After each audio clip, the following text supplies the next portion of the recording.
Thank you so much. Appreciate everybody for joining us on today's call. My name is Brandon Baxter. I'm the Aging and Adult Programs Manager for NACOG Aging. NACOG stands for Northern Arizona Council of Governments, and we are your local area agency on aging. Within the auspices of Area Agencies on Aging is the Family Caregiver Support Program, which is relevant to today's conversation when we take a look at navigating aging and disability resources and services. Oftentimes, when our loved ones is going to be facing new and unique challenges, we're completely unaware or not expecting those changes to occur. We don't typically sit there and go, okay, now what? When we age, we think everything's going to progress perfectly, nicely. We're going to have that ideal lifestyle where we're traveling around the world and enjoying ourselves to our heart's content. But oftentimes we don't plan on what happens if we have an aging loved one or a disabled individual that needs assistance and we had not prepared for this. This kind of hits us unexpectedly. And we know that this issue is growing nationwide because there are 56 million family caregivers right now in the United States of America that self-identify as family caregivers. And we know that number is probably woefully underrepresented in all reality. We are the Area Agency on Aging, and our mission is to provide answers on aging through resources, services, and advocacy. And this is our map for the state of Arizona. We are Region 3. As you notice with Region 3, we are very large. We represent Yavapai, Coconino, Apache, and Navajo County. Those 4 counties are the largest geographic service area in the country. We represent 48,000 square miles of northern Arizona. And to give you some perspective, that 48,000 square miles of territory that we cover is 2,000 square miles larger than the entire state of Pennsylvania. Who do we serve? We serve older adults 60 plus, people with disabilities and long-term care needs 18 plus, family caregivers, grandparents raising grandchildren, which as many people are aware of is a growing issue and something that we need to take a look at because in northern Arizona, approximately 1 in 8 children are being raised in a non-parental or non-custodial parental household, oftentimes a grandparent raising that grandchild. And then residents of nursing homes, assisted living facilities, as well as older volunteers and older workers. The Older Americans Act is the major vehicle for funding for the Area Agencies on Aging, which exist nationwide. There are approximately 622 local area agencies on aging servicing the needs throughout the nation. The backbone of the nation's long-term services and support system, and it funds critical programs to help seniors stay healthy and independent. And for over 50 years, the Older American Act programs have demonstrated a unique ability to provide quality services while enhancing and protecting federal resources. What that means is we do a really good job of keeping people healthy, active, and engaged in home outside of facilitated care environments. And that's the goal, helping people age in community, in place, rather than forcing a placement in a facilitated care environment, because we failed to bring services to bear early enough in the care process, and now they've degraded to the point to where we can no longer have them age in place, and now they need a higher level of care. They need to go to an assisted living facility or a skilled nursing facility. So our goal is to identify people in need earlier in the care process to make sure we can bring supports and services to bear quicker, and therefore keeping them healthier, longer, and in community as long as possible. This is Lyndon Johnson signing the Older Americans Act on July 14th, 1965. So as you can see right there, we have had quite a long time of running these programs and services. And people will say, oh, you work for AAA. Oh, you guys helped me with a tire repair on the side of the road here a couple of years ago. Wrong, AAA. We're the best kept secret in social services, and we are the ones that can help you when you have questions about what do I need to do when I have a loved one who is either aging in place or has a long-term disability and needs assistance. Well, according to Healthways, half of the babies born today will live to be at least 100 years of age. So what does that mean to our society as we move forward? The aging demographic is currently the largest growing demographic the world has ever seen. And in the United States of America, we have 60,000 plus people a day turning 65. So we know that the aging demographic is going to continue to grow and grow at an exponential rate, and the needs for supports and services are going to continue to rise. Jokingly, solutions to the aging population time bomb. We're launching a campaign to get people to take up smoking again. Not in all reality, but what we do see is when we have this demographic growing at such an exponential rate, it's very difficult for supports and services to keep pace with that growth.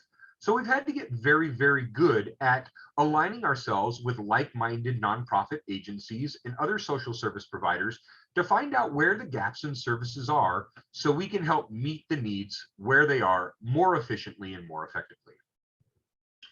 Significant population growth projected statewide. You can see in 2010, Arizona had 1.2 million people who were 60 plus. And in 2020, we were over 3 million people who were 60 plus. So we basically tripled our 60 plus population in the last 10 years here in the state of Arizona. And those numbers will continue to rise.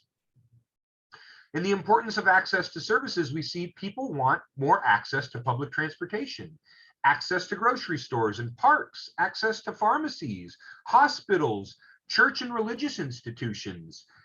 However, what we tend to find within Arizona, and particularly northern Arizona, is even though they claim to want access to these types of supports and services, we find our aging population tends to self-isolate. They tend to move into more and more rural communities, actually pulling themselves further and further away from the supports and services that they say they want and or will actually need as they continue to age, taking them further away from medical specialists, further away from access to public transportation, and further away from supports and services that may be more easily achievable in a more urban center and less in a more rural area. But that's not what we tend to find. We tend to find in northern Arizona that people move further and further away from the services that they end up needing, making it even more difficult to support them in place. So we plan for an uncertain future. And how do we do that? Well, we're going to have to take a look at some of the common concerns that we have identified over the past 50 plus years of doing these aging supports and services. One of the common concerns is planning for care. When to start planning for care, and what does planning for care really look like for a family caregiver and the care recipient alike? Avoiding common pitfalls while planning for care, financial and legal decisions and concerns, and accessing the supports and services or the resources that are available within each community. So first, let's take a look at this and ask yourself this question. Do you identify as a caregiver? Do you think of yourself as a caregiver? And why is it important to be aware of your role as a family caregiver? I'm going to go ahead and open this up to anybody who's listening on today's call to answer this question. Why do you think it's important to be aware or to self-identify as a family caregiver? You can put your answer in the chat or unmute yourself.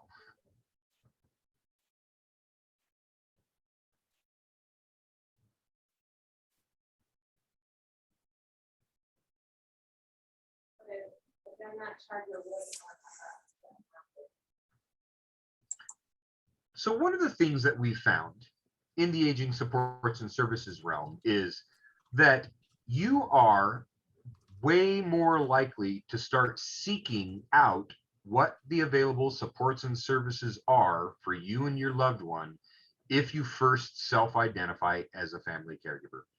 And you're absolutely right, Rhonda. You have to be aware of others' needs. And most especially when you're a family caregiver, you need to also be aware of your own needs, your self-care needs. And that's one of the biggest pitfalls we find as family caregivers is if we fail to first identify the fact that we are a family caregiver, we oftentimes won't seek out supports and services and find out what even exists to support us and our loved one.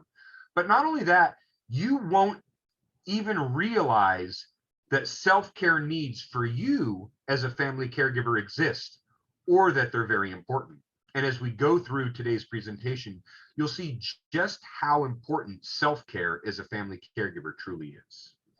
When we take a look at issues relating to self-care, it's very important not to allow yourself to just think, well, I'm not really a caregiver, I'm just a, and you'll hear this a lot, I'm just a spouse caring for my spouse, or I'm just an adult child caring for my parent, or I'm just a grandchild caring for my grandparent, or I'm just a friendly neighbor helping out my other neighbor.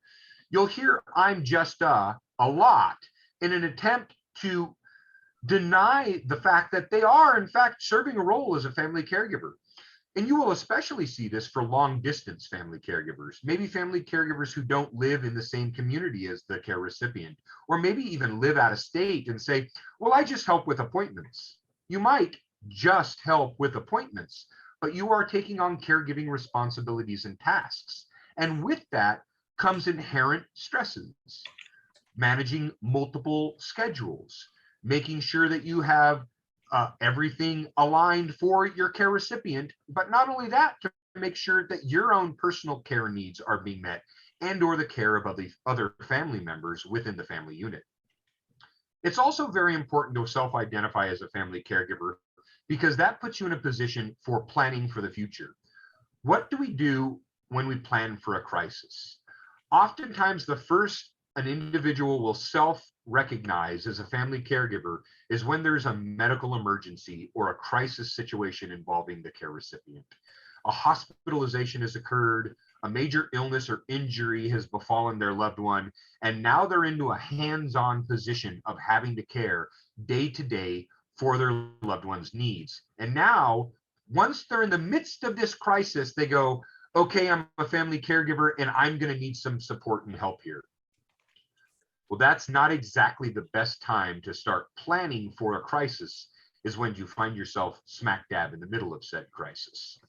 The best thing to do is self-identify as a family caregiver, whether it's a long distance caregiver or a caregiver who's only providing minimal assistance at this point in time, so you can start the long-term planning for the what ifs, the crisis, and having a conversation with your loved one about what happens if this were to occur.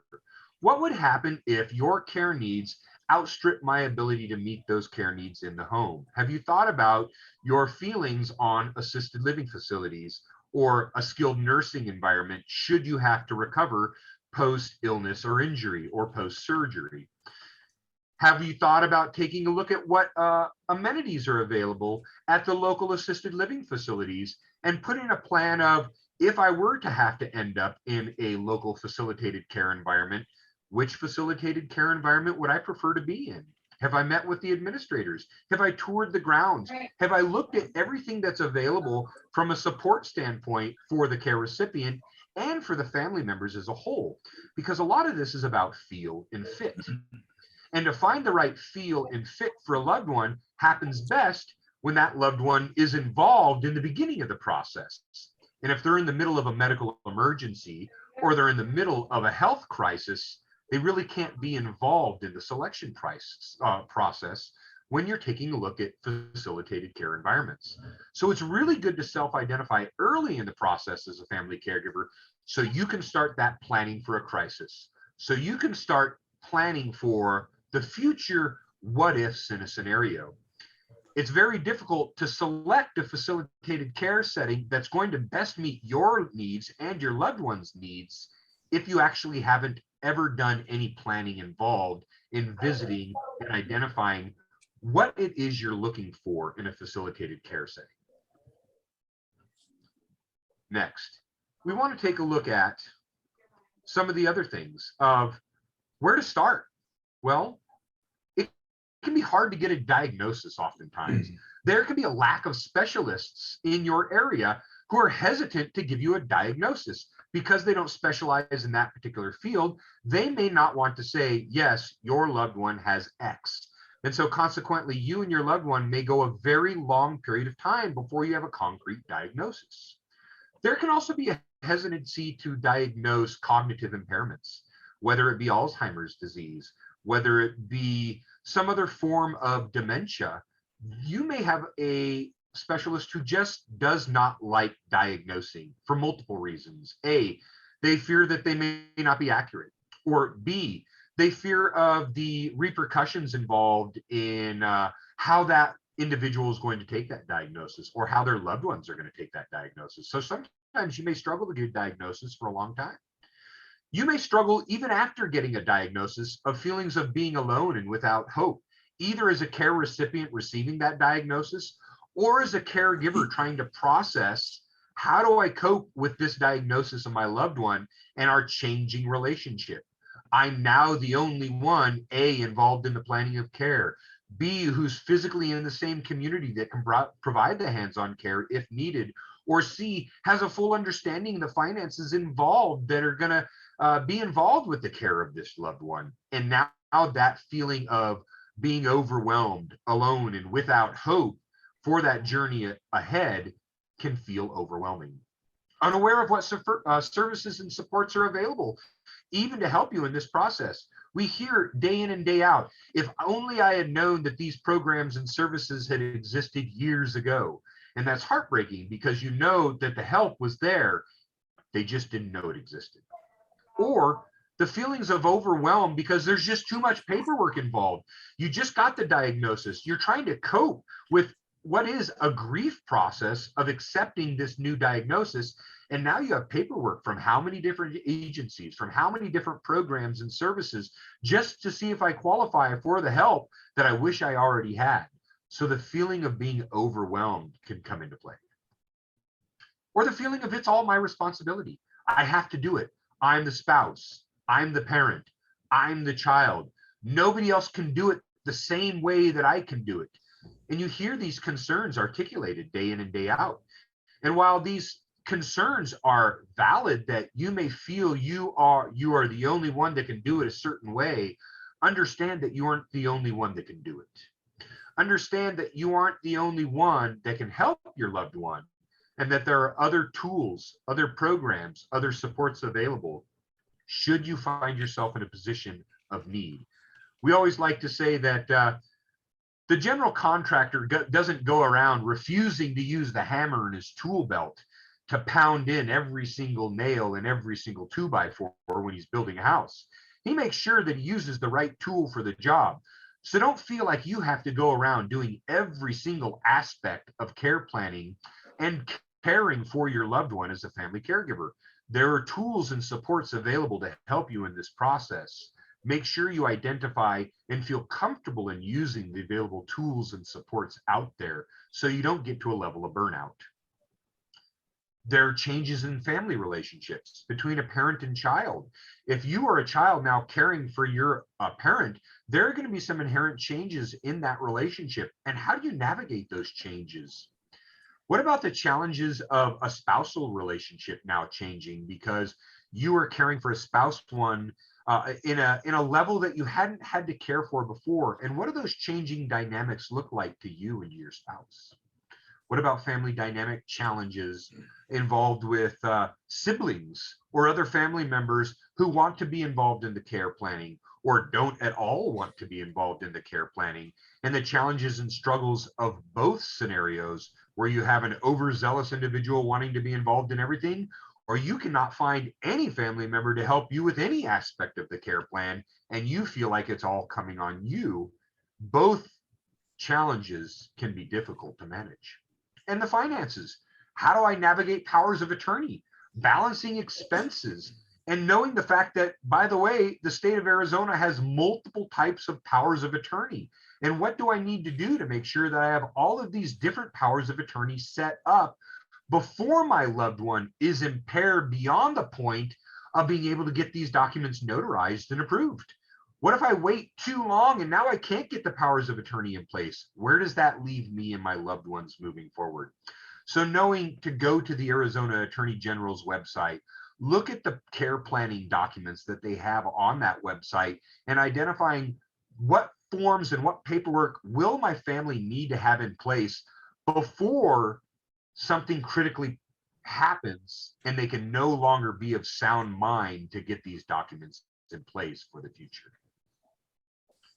and letting another person in. There's fear involved. It's hard to let go. And how can I accept a provider or a stranger into my home to help provide the care that maybe only my family has been providing this entire time? There's a fear of neglect, a fear of exploitation. We hear the terrible stories in the news and we fear, what if that's my scenario?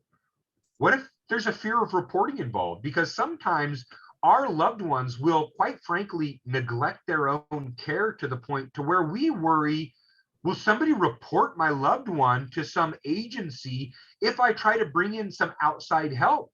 And here's something just to let you know. If your loved one is of sound cognitive mind, they have the right to self-neglect themselves in the state of Arizona. They cannot be reported for self-neglect.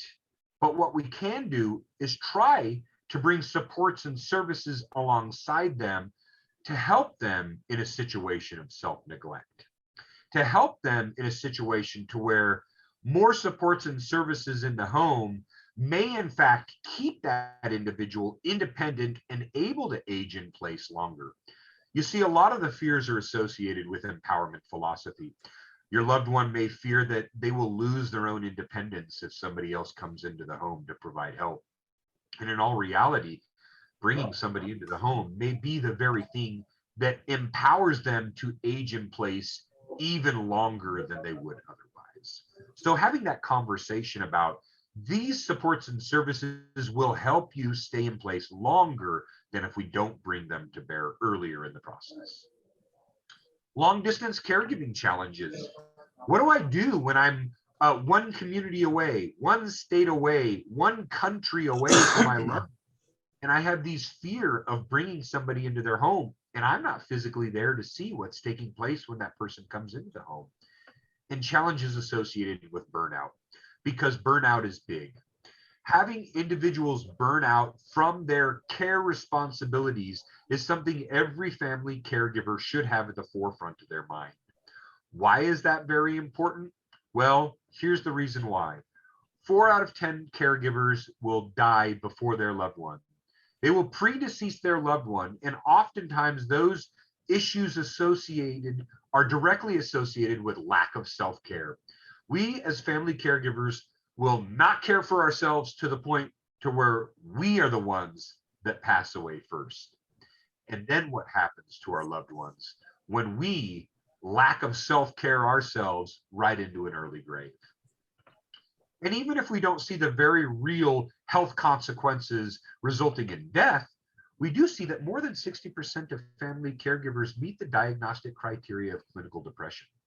And what that means is we, quite frankly, will stop caring for our own mental and emotional well-being and our own needs and put all of our effort, energy, and resources into caring for our family member.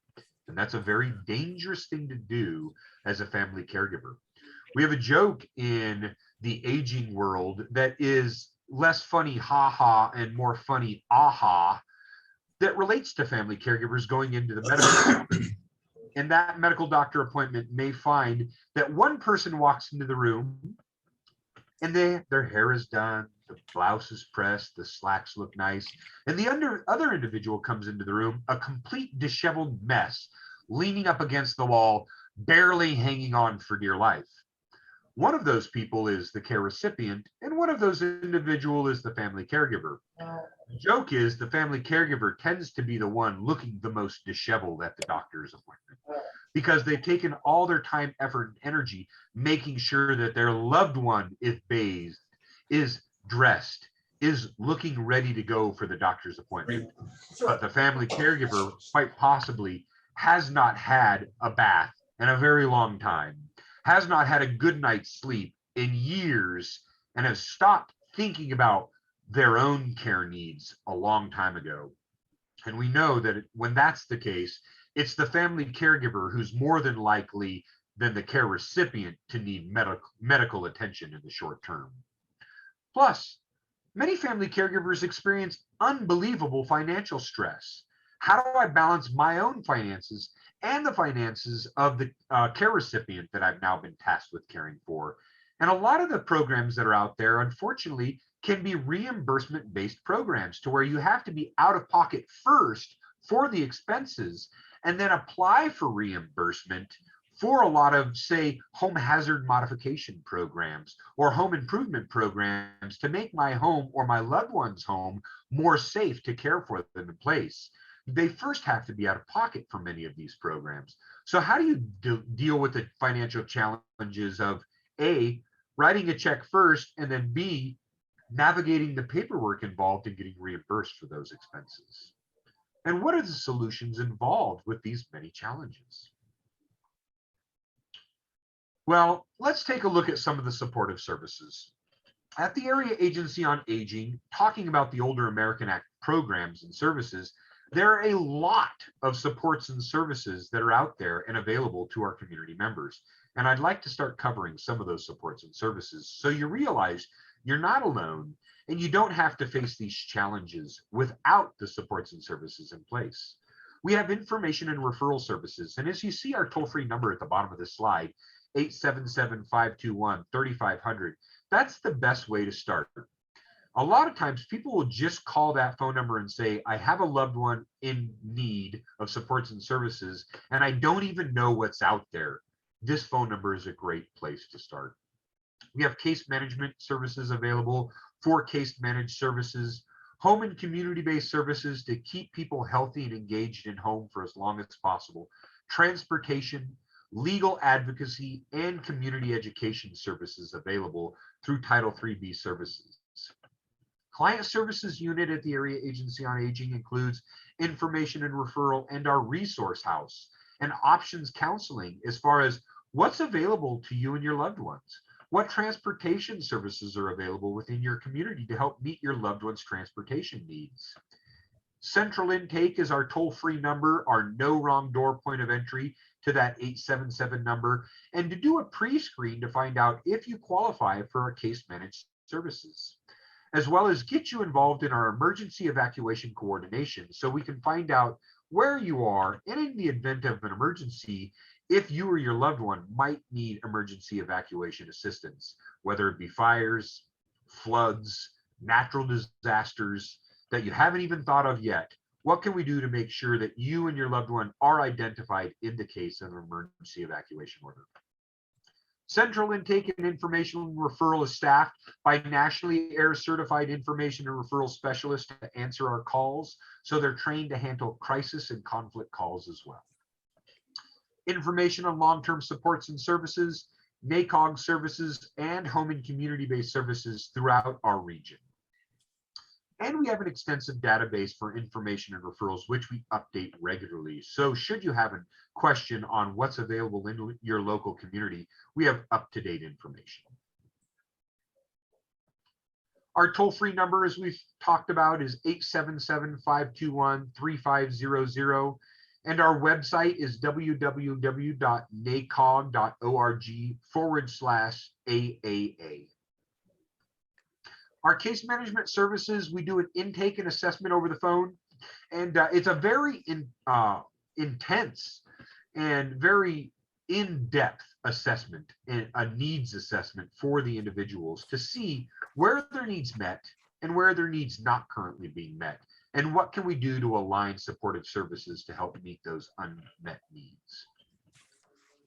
AAA services that must be case managed are attendant care, and those can be things in the home such as light housekeeping, all the way up to personal care and bathing and incontinence care for your loved one in the home. Adult daycare services, and what can we do to bring those services to bear for your loved one, and maybe even to give you a break as a family caregiver. Home delivered meals for the Meals on Wheels programs, for the isolated and homebound senior or the disabled populations and their family caregivers. Respite care for the family caregivers to give you a break, whether it be just to go into the next room and take a nap, or if it's to schedule a doctor's appointment so that you can go out and see a medical professional and maybe get the care that you've been putting off for a long period of time.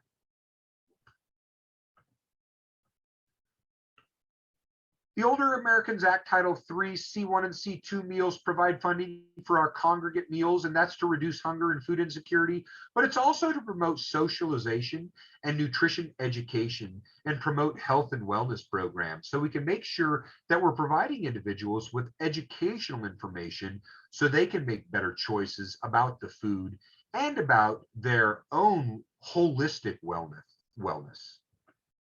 Home delivered meals are delivered to persons in their homes who are unable to participate in congregate meal sites.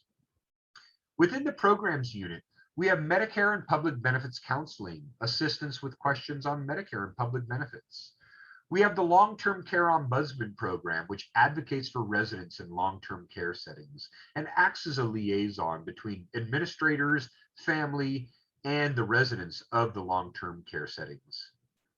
Family Caregiver Supports Program, the Health and Wellness Programs, Legal Services, Technological Solutions to Care, and Volunteer Management and Outreach are some of the services within the Programs unit. So let's take a look a little more in depth at the Medicare Benefits Counseling Program. It helps with signing up for Medicare for anybody who's ever tried to sign up for what we lovingly called alphabet soup. It can be a bit confusing. Help with claims and billing, appeals and grievances, errors, suspected fraud and abuse, and quality of care claims as well. Issues surrounding employee insurance and when do you need to sign up for Medicare. Medicare Part D prescription drug plan and finding a plan that suits your needs and making sure that your needs are aligned with what's available within your region. It doesn't help you out all that much if you sign up for a plan that doesn't really meet your medication needs. And all of this benefits counseling is done by somebody who is not an insurance agent, somebody who does not have a commission on the line, so to speak. Medigap and supplemental plans, comparisons, benefit explanation, and taking a look at claims and billing questions and concerns that you may have. Extra help for low income with prescription drug plan premiums and out-of-pocket expenses. Access and Medicare Saving Plan application assistance. Benefits assistance such as VA and military benefits and Medicare dual eligibles. Federal employee benefits questions. Durable medical equipment eligibility questions and Medicare contracted providers for durable medical equipments, including oxygen. Senior Medicare control and looking at how you review those electronic benefit statements that you get, as well as other public benefits questions that you may have. Eligibility is for anyone on Medicare and applying for Medicare. So if you have a question about Medicare or public benefits, we encourage you to give us a call at that toll-free number and schedule a Medicare and public benefits review with our Medicare public benefits counselors. Our vulnerable elder rights units. We take a look at that's our Title VII of the Older Americans Act, and that specifically deals with the long-term care ombudsman program, who advocates for residents in long-term care settings. We do legal advocacy on their part. We help prevent elder abuse, exploitation, and neglect, as well as doing community education presentations on those topics. And we utilize technology, specifically technology to overcome the impacts of the pandemic and the issues associated with the COVID-19 pandemic. We've utilized PadBot P2 telepresent robot technology to help overcome isolation and lockdowns. And these are pictures of some of the times we've had to deploy the PadBots in the field to make contact with residents and to educate the residents on what the technology in the field may look like should we go back into a restricted visit scenario again. So what we found from utilizing this innovative technology is that the PadBots allow for safe access to facilities during the pandemic or when communicating with a client who has an infectious disease. And it helps create interest and excitement amongst residents and staff alike. So residents and staff that may have been unaware of the long-term care ombudsman previously, we have a new touch point utilizing this technology to get in front of them and help educate them on the long-term care ombudsman program. Our Family Caregiver Supports program comes to us from the Title IIIE of the Older Americans Act. and it deals with family caregivers and grandparents raising grandchildren, which includes information and assistance on what available supports and services are within your community. And we have support groups that are available on Tuesday at 4 p.m. and Fridays at 10 a.m. So if you ever wanted to join us for a family caregiver support group, these are available to log on telephonically and virtually. So you can reach out to me at the end of today's presentation for more information about our upcoming support groups, as well as respite care and adult day health care that's available for your loved ones. Education and training, much like we're doing today with presentations on what is available, we do specific trainings on activities of daily living and how to do more hands-on care for your loved one. And the Joy for All Pets program. And you may ask yourself, what is a Joy for All Pets program? Well, it's a great way to help bring down stress in the home of a family caregiver, because as family caregiver knows, it can often be a very stressful environment that you find yourself in. Today is one of the days I feel like screaming. Actually, every day is like that. I'm a caregiver. We joke, but it's very true. Stress level indicators for family caregivers are pretty high. So our Joy for All Robotic Pet project will help bring down stress and anxiety associated with behaviors of a loved one aging either in home or in a facilitated care setting. And it can help bring down those stress level indicators for family caregivers as well, and reduce burnout risk, and help with the feelings of social isolation for people who maybe are stuck in their home and aren't getting out anymore, and maybe not able to care for a physical pet. They may be able to care for one of these robotic pets that you don't have vet bills for and you don't have to clean up for 3, 4, 5 times a day. Here are some pictures of our pets in the field and our clients who absolutely love having this Joy for All pet in their home. We also have our health and wellness program, which covers all kinds of evidence-based health and wellness programming: chronic disease self-management, chronic diabetes self-management, chronic pain self-management, matter of balance, nutrition education, Tai Chi, bingo size, active choices, and social isolation programs, including our virtual senior center, are just some of the health and wellness programs that we have available to members within our community, to care recipient and caregivers alike. And I'd like to take a look at our virtual senior center. This is a new opportunity for isolated older adults in Northern Arizona. It was created 10 years ago by a nonprofit in New York to reach homebound and isolated older adults. They'll be able to access classes offered by any organization that's on the Virtual Senior Center platform, news, games, and have easy access to internet links, really helping us overcome the concerns of social isolation. We want to get people active and engaged, and we're looking for as many unique ways to get people active and engaged as possible, whether it be through health and wellness programmings virtually on our Virtual Senior Center, whether it be through some of the other telephonic programs that we offer, or whether it be through in-person programming. We continue to look to try to find new and unique ways of meeting the needs of care recipients and caregivers in our communities alike. We have volunteer opportunities available to help meet those needs, because as you know, it takes a community, it takes a village to meet these growing needs. And we have volunteer positions available for office assistants, volunteer Medicare benefits counselors, volunteer long-term care ombudsmen who go into facilities and visit with facility residents, family caregiver support volunteers who maybe help facilitate a support group or might help teach a workshop class for us, case management assistants, and oftentimes calling clients to see how they're doing, if they need any additional assistance or support, lay leaders for health and wellness classes. We also host intern positions through NAU School of Nursing and School of Social Work, and phone reassurance calls, just touching base with our clients to find out how it's going and if there's anything we can do to support them further. Here's our contact information. Our director is Mary Beals Lutka. Her contact information is there. My name is Brandon Baxter. I am the programs manager. I can also be reached on my email address, which is bbaxter@nacog.org. And you can reach out to me at any point in time with questions that you might have about some of the supports and services that we've talked about today. I know it's a tremendous amount of information, but I just wanted to get it all out there to at least let you know that there are really and truly a great deal of supports and services out there for our aging and our disabled populations, for the care recipients and the caregivers alike.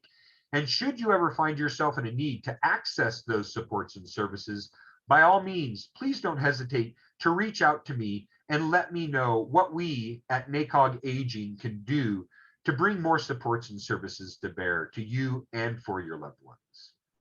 Danica? Wow, that was great information. I've been checking the chat to see if there have been some additional questions. I haven't seen any written. If those who have joined have questions, you're welcome to come off mute at this time to ask Brandon any questions related to something you're going through now or that you might anticipate.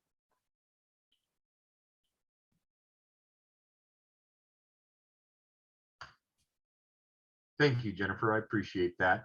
And if anybody has any questions that they are maybe of a more personal nature that you'd like to ask me offline at the end of today's presentation, by all means, you can reach out to me on my email at bbbaxter@nacog.org. That's bbaxter@nacog.org. Or you can give me a call on my cell, 707-3218. Got to make sure I give you the right one. 928-707-3218. And you can reach out to me with any of those questions that you might have, and I'd be happy to answer them. I have one quick question, and then I wanted to point to some NAPEP resources as well. I noticed and know that a lot of people are thinking about caregiving for a senior member of their family, but we're noticing things like early onset Alzheimer's and other forms of chronic diseases that cause early disability. Are any of the services for the recipients, not necessarily for the caregivers, are there any differences in accessing your services since it's specifically for aging? Sure. So we do have funding available for the long-term disabled population as well. And we would be able to find out pretty quickly based off of what your needs were, whether you and or your loved one qualified based off of the scope of work for that particular service. So every scope of work that we service for the state of Arizona through the Department of Economic Security Division of Aging and Adult Services, they provide all the scopes of work that we serve. And those scopes of work set the parameters for who it does and does not qualify for those.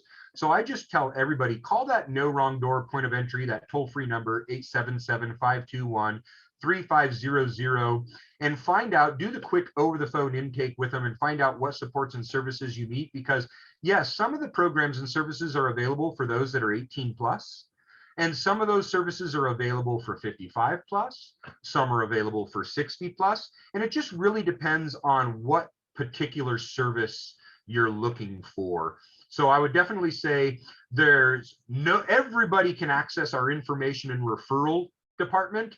And I think that's usually where most question and answers start is, here's the situation I've found myself in. I'm not really sure of what I need, A, or B, what even is available once I identify what I need. That's a great place to start. So you can begin to build that circle of care, so to speak.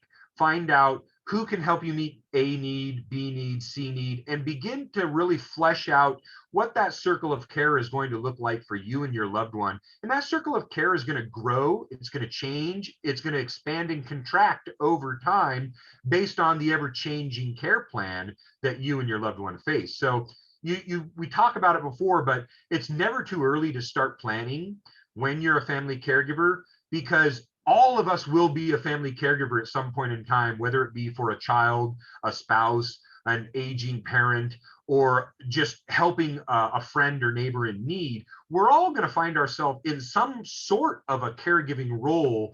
And we just need to be taking a look at it from a more holistic approach. If their needs grow, if my responsibilities were to grow, do I have a plan of action in place for what that could possibly look like?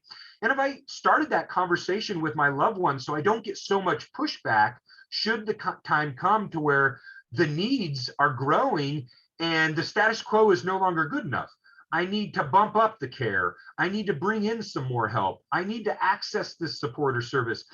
Have I been talking with my loved one throughout this process about these different programs, about the possibilities of needing more support?